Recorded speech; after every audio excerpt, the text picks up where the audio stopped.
السلام علیکم۔ بسم اللہ الرحمن الرحیم۔ حدیث نبوی صلی اللہ علیہ وآلہ وسلم۔ حضرت صلی اللہ علیہ وآلہ وسلم نے فرمایا، مجھے دوزخ دکھلائی گئی تو اس میں زیادہ تر عورتیں تھیں جو کفر کرتی ہیں۔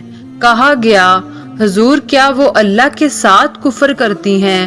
آپ صلی اللہ علیہ وآلہ وسلم نے فرمایا کہ خاوند کی ناشکری کرتی ہیں اور احسان کی ناشکری کرتی ہیں۔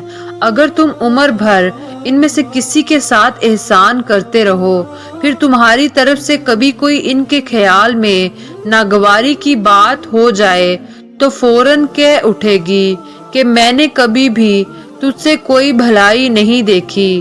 صحیح بخاری حدیث نمبر 29۔ رسول اللہ صلی اللہ علیہ وآلہ وسلم فرماتے تھے، جب دو مسلمان اپنی اپنی تلواریں لے کر بھیڑ جائیں تو قاتل اور مقتول دونوں دوزخی ہیں۔ میں نے عرض کیا، یا رسول اللہ صلی اللہ علیہ وآلہ وسلم، قاتل تو خیر ضرور دوزخی ہونا چاہیے، مقتول کیوں؟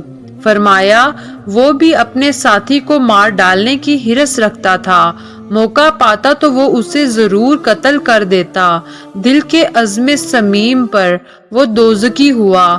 صحیح بخاری حدیث نمبر 30۔